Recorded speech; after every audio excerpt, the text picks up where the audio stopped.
அஸ்ஸலாமு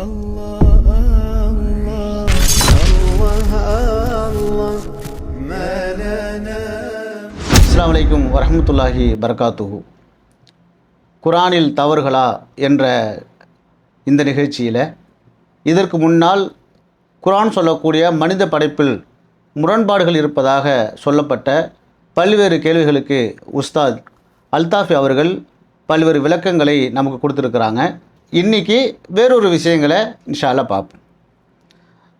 நபிமார்கள் சம்பந்தமாக பல்வேறு செய்திகளை சில விஷயங்களை சொல்கிறாங்க.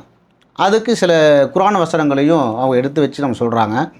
ஒரு வசனத்தை பார்க்கும்போது நபிமார்களுக்கு இடையில் வேறுபாடுகள் இல்லை அப்படின்னு ஒரு வசனம் நம்ம காட்டுது. இன்னொரு வசனத்தில் நபிமார்களுக்கு மத்தியில் நம்ம வேறுபாடை உண்டாக்கியிருக்கிறோம் அப்படிங்கிற மாதிரியான வசனம் நமக்கு வருது. இதுக்கான விளக்கங்களை சொல்லுங்கள்.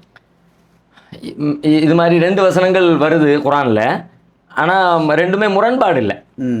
நம்ம மீண்டும் மீண்டும் ஒரு விஷயத்தை பதிய வைக்க விரும்புகிறோம். குர்ஆனில் எந்த முரண்பாடுகளுமே இல்லை. மேலோட்டமாக பார்க்குற பொழுது அப்படி தோணலாம். கவனித்து பார்த்தோம்னு சொன்னால் அதில் இருக்கிற முரண்பாடற்ற நிலையை நம்ம புரிந்து கொள்ள முடியும். ஒரு வசனத்தில் அல்லாஹ் நபிமார்களை பற்றி பட்டியலிட்டுக்கிட்டே வரான். சூரத்துல் பக்ராவிலே வருது அது. குலு ஆமன்னா பில்லாஹி ஒமா உன்சில இலைனா ஒமா உன்சில இலா இப்ராஹிம வை இஸ்மாயில வை இஸ்ஹாக வை யாக்கூப ஒரு லிஸ்ட்டு போடுறான் நபிமார்களுடைய பட்டியலை. நபியை நீங்கள் சொல்லுங்கள், உங்களுக்கு அருளப்பட்டதை நாங்கள் நம்பணும்னு சொல்லுங்கள்.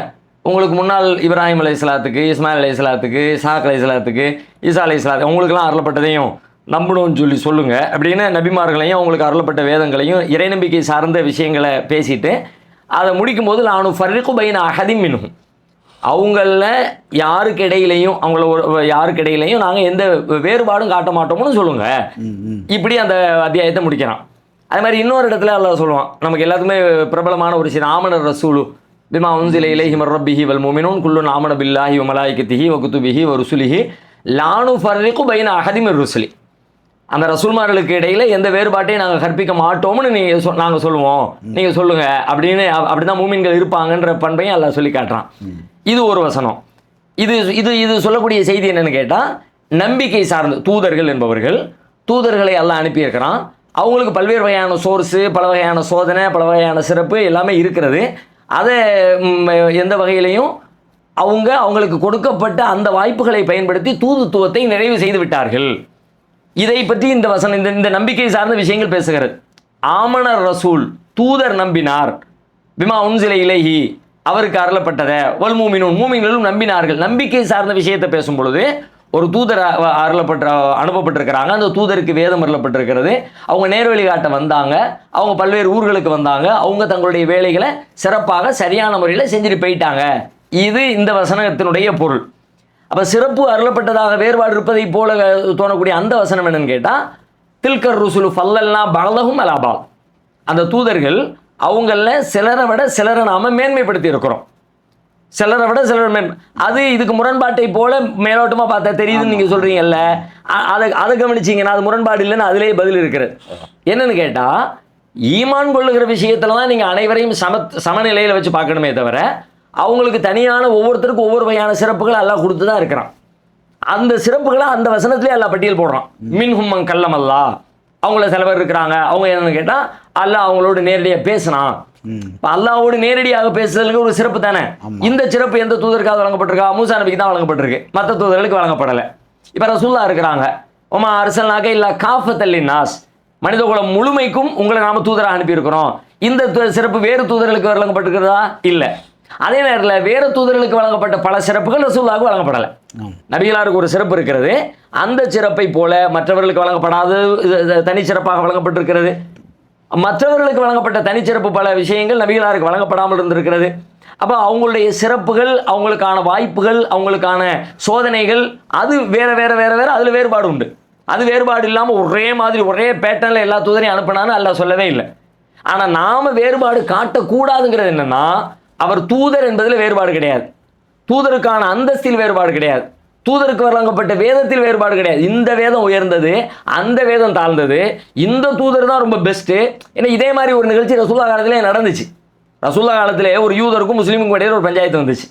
அந்த நேரத்தில் அவர் என்ன பண்ணார், மூசா நபியை சிறப்பித்து ஒரு கடைவீதியில் நடக்குது. அவர் மேலே சத்தியம், மூசா நபி மேலே சத்தியம் பண்ணி ஒரு செய்தியை சொல்கிறார். சத்தியத்தோடு மூசாவை அனுப்பி வச்சு அல்லாஹ்வின் மீது சத்தியமாக மூசா நபியை வச்சு அவர் ஒரு விஷயத்த சொல்கிறார். பக்கத்தில் ஒரு முஸ்லீமை பார்த்துக்கிட்டு ஒரு டப்புன்னு கோவம் வந்து பட்டுன்னு குத்திட்டார் மூஞ்சில். குத்துனவர் அல்லாஹ்வுடைய தூதர் ரசூல்லா முகமது ரசூல்லா கூட இருக்கிறாங்க, நீ எதுனா மூசா நபியை பெருசாக சொல்லிக்கிட்டு இருக்க அப்படின்னு கம்ப்ளைண்ட் ரசூலாட்ட வந்துருச்சு. சரி. வந்த உடனே நபி ஸல்லல்லாஹு அலைஹி வஸல்லம் முஸ்லீமை கண்டிக்கிறாங்க. சொல்ல லாத்து ஹைரூனி அலாபி மூசா, மூசாவை விட என்ன சிறந்தவன்லாம் சொல்லாது. தூதருங்கிற அடிப்படையில் அவங்க என்னவோ அது மாதிரி தான் நான் என்னவோ அது மாதிரி தான் அவங்கள விட என்ன நீங்கள் சிறப்புப்படுத்தாதீங்கன்னு சொல்லிட்டு அதை நம்பிக்கை கொள்கிற வகையில் நாளை மறுமையில் மக்கள் எல்லாம் வந்து மூர்ச்சையாகி கிடக்கும் பொழுது நான் தான் எந்திரிப்பேன், நான் தான் ஆள் நினச்சிக்கிட்டு எந்திரிச்சு பார்த்தா எனக்கு முன்னாடி மூசா நபி அல்லாஹ்வுடைய அரசை பிடிச்சிக்கிட்டு நிற்பாங்கப்பா, அதனால தூதர்களுக்கு இடையில் நீ வேறுபாடு காட்டாதேன்னு ஒரு போதனை ரசூலுல்லாஹ் சொன்னாங்க. அப்ப தூதுத்துவம் என்கிற நம்பிக்கை சார்ந்த விஷயத்தில் எந்த வேறுபாடும் கிடையாது, எல்லாம் சமமானவர்களே. ஆனால் தனிச்சிறப்பு ஒவ்வொருவருக்கும் உண்டா? ஒவ்வொருவருக்கும் உண்டு. இதை புரிஞ்சுக்கிறதுக்கு எளிமையான ஒரு உதாரணம் சொல்றேனே. இப்போ மனிதர்கள் எல்லோரும் சமமா? இஸ்லாத்தின் பார்வையில் சமம் தான். யா அய்யுஹன்னாஸ் இன்னா ஹலக்னாக்கும் மின் தக்கரின் வ உன்ஸா, உங்களை ஒரு ஆண் ஒரு பெண்ணிலிருந்து படைத்திருக்கோம். எல்லாம் அல்லாஹ்வுடைய படைப்புங்கிற அடிப்படையில் எல்லாரும் சமமானவர்கள். எல்லாரும் சமம் அப்படின்னா எல்லாம் உண்மையிலே எல்லாம் சமமாக இருக்கு. கண்ணுக்கு முன்னாடி பாருங்க, எல்லாம் சமமாக இருக்கமா? நம்ம ஒருத்தர்கிட்ட காசு கூட இருக்கு, ஒருத்தர்கிட்ட காசே இல்லை. ஒருத்தர் பலசாலியா இருக்காரு, ஒருத்தர் நோஞ்சானா இருக்காரு, ஒருத்தர் அறிவாளியா இருக்காரு, ஒருத்தர் முட்டாளா இருக்கிறாரு. இது எப்படி புரிஞ்சுக்கிறோம்? இதுதான் எல்லாம் இறைவனின் படைப்பு என்கிற வகையில், அல்லாஹ்வால் படைக்கப்பட்ட படைப்புகள் மனிதர்கள் என்கிற அடிப்படையில் மனிதனுக்கு வழங்கப்படுகிற எல்லாவற்றிலும் இவர்கள் சமமானவர்களே. அதே நேரத்தில் அவனுக்கான சோதனை, அவனுக்கான சிறப்பு, அவனுக்கான பொறுப்பு அவனுக்கு வேறுபடும், எனக்கு வேறுபடும். இந்த வகையில் இந்த வசனத்தை நாம் புரிஞ்சுக்கணும். ஆமாம் நீங்கள் சொல்கிறது பார்த்தா ஒரு விஷயம் மட்டும் நம்ம தெளிவாக புரிஞ்சுக்குது. இப்போ சுலைமான் அலைஹிஸ்ஸலாம் அவங்களுக்கு வந்து நல்ல வசதி வாய்ப்போடு இருந்தாங்க, பறவை இடத்துல பேசுனாங்க, எறும்பு இடத்துல பேசுனாங்க. அந்த மாதிரி ரசூலுல்லாவுக்கு இல்லை தானே? ஆமாம், அதே மாதிரி தான். அவ்வளோதான், அவங்களுக்கு ஒன்று வழங்கப்படுறது, இவங்களுக்கு ஒன்று வழங்கப்படலை. அந்த மாதிரி புரிஞ்சிட்டோம்னா பிரச்சனை இல்லை. ஓகே, அல்ஹம்துலில்லாஹ். நல்ல ஒரு செய்தியை சொன்னீங்க. இன்ஷா அல்லாஹ் மற்றொரு நிகழ்ச்சிகளில் வேறு ஒரு கேள்வியோடு சந்திப்போம். அஸ்ஸலாமு அலைக்கும் வரஹ்மத்துல்லாஹி வபரகாத்துஹு.